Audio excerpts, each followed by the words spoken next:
एक बार की बात है, महात्मा गौतम बुद्ध के शिष्य आनंद कहीं जा रहे थे। रास्ते में उन्होंने देखा कि एक अधेड़ व्यक्ति एक चट्टान पर बैठा रो रहा है। वे उसके पास गए और बोले, क्या बात है वत्स, तुम कौन हो और क्यों रो रहे हो?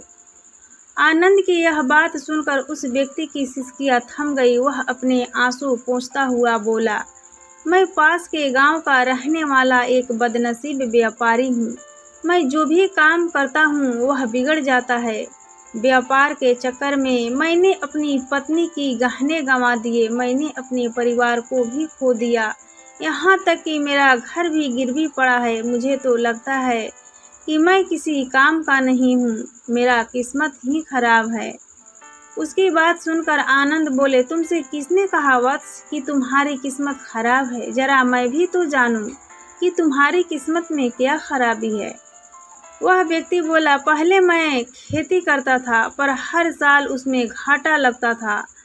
कभी सूखा पड़ जाता तो कभी ज़्यादा बारिश के कारण फसल बर्बाद हो जाती थी।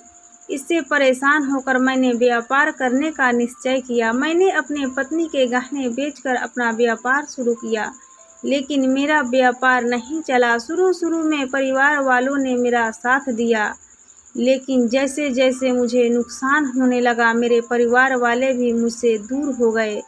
मैं यह सब उनके लिए ही तो कर रहा था, लेकिन अब वे लोग मुझे देखकर नजरें फेर लेते हैं और मुझे ही मेरे परिवार की दुर्दशा का जिम्मेदार ठहराते हैं। उस व्यक्ति ने एक लंबी सी सांस ली और फिर बोला, मेरा एक मित्र है, उसने भी मेरे साथ अपना व्यापार शुरू किया था। उसका व्यापार अच्छा चल रहा है।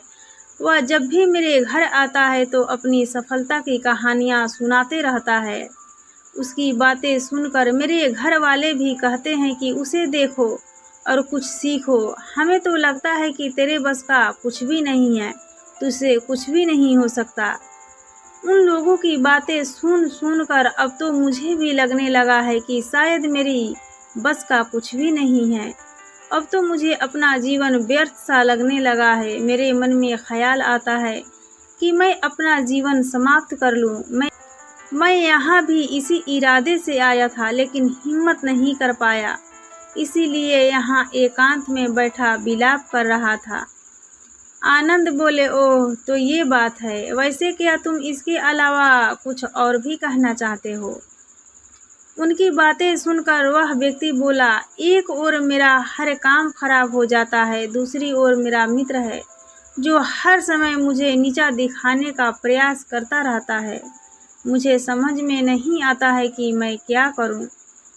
आनंद बोले, क्या तुम अपने मित्र के बातें सुनकर दुखी हो जाते हो?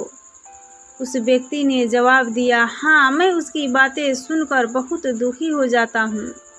आनंद ने पूछा, तुम्हें किस बात का दुख होता है? अपने असफल होने का या फिर अपने मित्र के सफल होने का दुख होता है? उनका सवाल सुनकर वह व्यक्ति एक पल के लिए सोच में पड़ गया। फिर वह बोला, अगर सच कहूँ तो मुझे अपने असफल होने का उतना दुख नहीं होता है जितना कि मित्र की सफल होने का होता है। आनंद ने प्रश्न किया, अर्थात यदि तुम्हारा मित्र असफल हो जाए तो तुम्हें खुशी होगी? वह व्यक्ति बोला, हाँ, मुझे बहुत खुशी होगी, मैं प्रसन्न हो जाऊंगा, मुझे बहुत प्रसन्नता मिलेगी। आनंद बोले, इसका मतलब है कि तुम्हारी खुशी तुम्हारे मित्र पर निर्भर है। अगर वह चाहे तो तुम्हें खुश कर सकता है और अगर वह चाहे तो तुम्हें दुखी कर सकता है। तुम स्वयं से ना तो खुश हो सकते हो और ना ही दुखी हो सकते हो, अर्थात तुम अपने मित्र के गुलाम हो गए हो, इसलिए तुम्हारा कुछ भी नहीं हो सकता। उस व्यक्ति ने हाथ जोड़ दिए और कहने लगा, ऐसे ना कहे महात्मन, आपकी बातें सुनकर मुझे कुछ आशा बंध रही है। आनंद बोले, जब हम किसी से आशा बांध लेते हैं तो उस पर निर्भर हो जाते हैं। ऐसे में हमारी खुशी और दुख भी उस पर निर्भर करने लगता है। इससे बेहतर है कि तुम अपने आप से आशा बांधो। जब तुम ऐसा करोगे, साथ ही पूरी मेहनत और लगन से काम करोगे, तो तुम्हें सफलता जरूर प्राप्त होगी। ये कहते हुए आनंद ने एक पल के लिए उस व्यक्ति की ओर देखा, फिर अपनी बात आगे बढ़ाई। बोले कि तुम्हें लगता है कि तुम्हारा मित्र तुम्हें दुखी करने आता है, पर अगर विचार करो तो वह बातें तो सच्ची ही कहता है। वह अपने संघर्ष और अनुभव की बातें बताता है। तुम उन बातों से बहुत कुछ सीख सकते हो। तुम्हें इसके लिए उसका धन्यवाद करना चाहिए कि तुम्हें घर बैठे कुछ अनुभव मिल रहे हैं। तुम उन अनुभवों का लाभ उठाओ, नई शुरुआत करो, कर्म करते जाओ, हार मत मानो। एक दिन तुम्हें सफलता अवश्य मिलेगी। आज तुम जिसे अपना बुरा वक्त या बुरी किस्मत समझ रहे हो, एक दिन यह बदल जाएगी। इसके साथ तुम्हारे विचार भी बदल जाएंगे। और देखना, जब तुम्हारा अच्छा वक्त शुरू होगा तब तुम्हारा मित्र भी तुम्हें अपनी सफलताओं की कहानियाँ नहीं सुनाएगा, तब वह अपनी असफलताओं की बातें बताएगा ताकि तुम उसकी बातें सुनकर भ्रमित हो जाओ, तुम्हारा आत्मविश्वास हिल जाए और तुम गलत निर्णय ले सको। लेकिन उस समय भी तुम्हें अपनी बुद्धि का प्रयोग करना होगा। तुम्हारा मित्र जैसे आज तुम्हें दुखी करने आता है, ठीक उसी तरह उस समय भी वह तुम्हें दुखी करने ही आएगा, क्योंकि जिस तरह उसे दुखी देखकर तुम्हें खुशी मिलता है, तुम्हें मज़ा आता है, उसी तरह उसे भी तुम्हें दुखी देखने में मज़ा आएगा, खुशी मिलेगा। वह व्यक्ति बोला, आपने सही कहा, लेकिन मेरा सबसे बड़ा दुख तो यह है कि मेरे परिवार के लोग भी इसमें शामिल है। वास्तव में मैं तो अपने परिवार के लिए अच्छा करना चाहता था, लेकिन वे लोग भी मेरी बात नहीं समझते हैं। वे भी मुझे गलत कहते हैं और अब तो वे मेरे साथ भी नहीं हैं। आनंद बोले, मैं समझ गया, तुम सांत्वना चाहते हो। वास्तव में इस दुनिया में सभी लोग सांत्वना ही चाहते हैं। हम चाहते हैं कि हम जब भी कुछ करें तो लोग हमारी प्रशंसा करें, लेकिन आम तौर पर ऐसा नहीं होता है, इसलिए हम दुखी हो जाते हैं। हमें लगता है कि हमारे मित्र, हमारे परिवार वाले सब मतलबी है। लेकिन तुम अगर किसी को अपना परिवार मानते हो और उसके लिए कुछ करना भी चाहते हो, तो तुम्हें ऐसा क्यों लगता है कि तुम दूसरों के लिए कुछ कर रहे हो? वास्तव में तो तुम अपनी खुशी के लिए कर रहे हो। इसलिए परिवार के लिए कुछ करना वास्तव में अपने लिए ही करना होता है। लेकिन अगर ऐसा करते समय तुम्हें लगता है कि तुम दूसरों के लिए कर रहे हो, तो तुम सुखी नहीं रहोगे।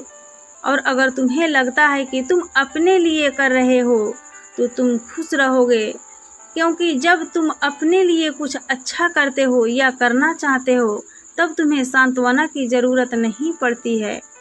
आनंद की बातें सुनकर उस व्यक्ति के चेहरे की भाव बदल गए। वह बोला, आप सही कह रहे हैं, मैं समझ गया हूँ। अब तक मेरी किस्मत खराब इसलिए थी क्योंकि वह दूसरों के हाथ में थी। अब मैं अपनी किस्मत को अपने हाथ में रखूँगा, अपना किस्मत खुद लिखूँगा। मैं फिर से कोशिश करूँगा, मैं फिर से प्रयास करूँगा, पूरी मन से काम करूँगा और जब तक सफलता नहीं मिल जाती चैन से नहीं बैठूँगा।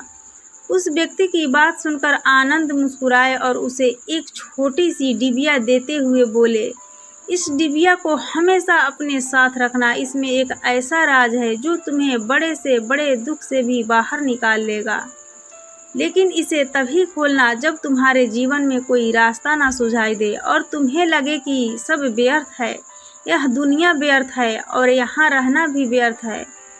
उस व्यक्ति ने आनंद को धन्यवाद दिया और डिबिया को लेकर चला गया। उसने नए उत्साह के साथ फिर से अपना व्यापार शुरू किया। उसका व्यापार चल निकला। अपनी मेहनत और लगन के बल पर वह एक बड़ा व्यापारी बन गया। परिवार वालों भी उसके साथ आ गए और उसका जीवन हंसी खुशी बीतने लगा। अब वह भूतकाल का रोना छोड़ चुका था। वह भविष्य काल की चिंता भी नहीं करता था, बस अपने वर्तमान को संवारने में लगा रहता था। और जो कुछ भी वह करता था वह अपने लिए करता था, अपनों के लिए करता था, इसलिए वह प्रसन्न था। उसके जीवन में अब कोई दुख नहीं था। लेकिन वक्त हमेशा एक जैसा नहीं रहता है, वह बदलता रहता है। उसके जीवन में भी बदलाव आया। एक दिन उसके राज्य पर पड़ोसी राजा ने चढ़ाई कर दी। उसने इस राज्य पर अपना कब्जा कर लिया। उसके सैनिकों ने चारों ओर लूट मार मचा दी। उन्होंने व्यापारी का सारा धन लूट लिया, उसके घर में आग लगा दी। जान बचाने के लिए उसे अपने परिवार के साथ वहां से भागना पड़ा।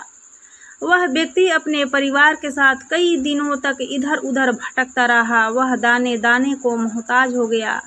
उसका बच्चा बीमार हो गया। इलाज के अभाव में वह तड़पने लगा। यह देखकर उसका हृदय कांप उठा। वह कैसे अपने बच्चे को इलाज कराए? उसके पास तो खाने के लिए भी पैसे नहीं थे। ऐसे में उसे एक बार फिर निराशा ने घेर लिया। उसे लगने लगा कि उसका जीवन व्यर्थ है, सारी दुनिया व्यर्थ है, किसी भी बात का कोई मतलब नहीं है। भले ही आप जीवन में कितना भी कुछ कर लो, कितना भी सफलता हासिल कर लो, पर अंततः यह जीवन समाप्त ही होता है। तो फिर ऐसे में जीवित रहने का क्या मतलब? इससे तो अच्छा है कि वह अपना जीवन समाप्त कर ले।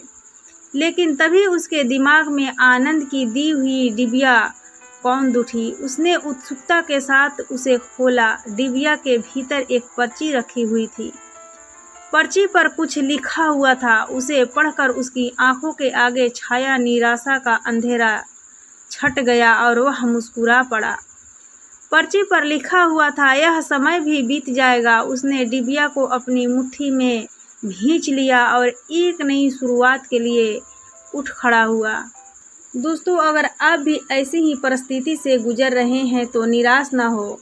अपने अतीत पर शोक मत करें, ना ही भविष्य की चिंता करें। अपने वर्तमान को जिए और उसे बेहतर बनाने के लिए कड़ी से कड़ी मेहनत करें। सच्ची लगन के साथ करें और सच्चे मन से प्रयत्न करें। यकीन जाने जल्दी ही आपकी किस्मत भी बदलने वाली है। तो दोस्तों, ये कहानी आपको कैसी लगी कृपया हमें कमेंट बॉक्स में कमेंट करके ज़रूर बताएं।